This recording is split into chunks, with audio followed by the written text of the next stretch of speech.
શિવાય નમસ્તુભ્યમ વાલા મિત્રો, દાનવીરોની ભૂમિ મારું ગુજરાત અને મારા ગુજરાતની આ પાવન ધરતી સુરત. માતાજી, સુરતથી આપણું સ્વાગત છે. વાલા મિત્રો, શિવ મહાપુરાણ 2025 પંડિત પ્રદીપજી મિશ્રા એમના દ્વારા આખી દુનિયાની અંદર જે ઇતિહાસ થઈ રહ્યો છે એનામાં મારું સુરત પાછળ રહી જાય બિલકુલ નહીં ચાલશે.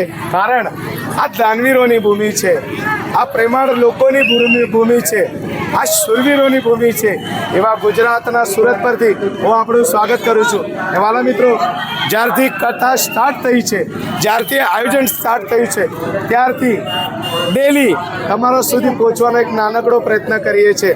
અને શિવભક્તો કઈ કઈ જગ્યાથી સુરતમાં આવ્યા છે એના માટેનો એક નાનકડો પ્રયત્ન કરીએ છીએ.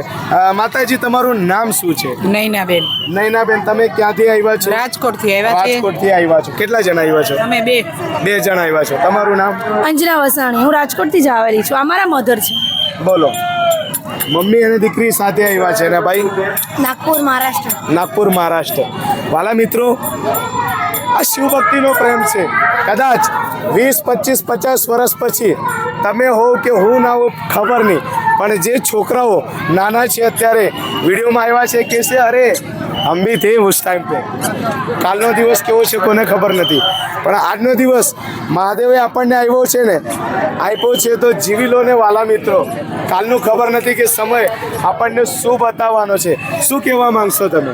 કહેવા તો એવું માંગીશ કે ચલો અમારા બેઉનો સંબંધ ભાઈ બહેનનો છે, પણ અમે બસ અહીંયા જે સંબંધ છે એ શિવ પુરાણથી જ છે. અને આ જે નાનો છોકરો છે આ કળશ યાત્રાનો એક ભાગીદાર છે. કળશ યાત્રાનો પણ એક ભાગીદાર છે. એટલે આના મોડે આપણે જે સાંભળીએ કળશ યાત્રા માટે એ બી આ સંભળાવશે આપણને. કળશ યાત્રામાં બહુ મજા આવેલી હતી, બહુ બધી સુવિધા હતી ત્યાં. કેવું લાગે છે આ બધો માહોલ જોઈને? ખૂબ મજા આવે છે અને સરસ પણ લાગે છે. સરસ પણ લાગે છે. શિવભક્તો માટે શું સંદેશો આપશો? તમે અહીંયા આ કથામાં પધારો અને આ પાવન ધરતી છે અને તમે પણ આવો. જો આ ભૂમિ છે ગુજરાતની, વીરોની ભૂમિ છે, દાનવીરોની ભૂમિ છે. એવા ગુજરાતમાં જે સુરતમાં જે કથા ચાલી રહી છે એનામાં આપણું સ્વાગત છે. વાલા મિત્રો, આજ તો આપ ચૂકતા નહીં. પૈસા કમાઈ લઈશું, સમય નહીં આવશે.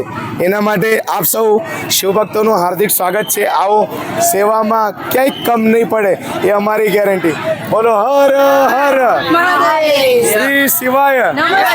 2025માં સેકન્ડ નંબરનો કુંભ મેળો છે આ મહાશિવાલયનું, અને આ પ્રયાગરાજમાં ફર્સ્ટ નંબર ને આ સેકન્ડ નંબરમાં સુરતમાં થયેલું છે. તાપ્તી માતાના કિનારે એક જાતનું એક સુરતનું આ એક મોટું મહાકુંભ મેળો. જય શ્રી શિવાય નમઃ. શ્રી શિવાય. હર હર. ખૂબ ખૂબ ધન્યવાદ મિત્રો. આવો, પધારો અને કથાનો લાભ લો.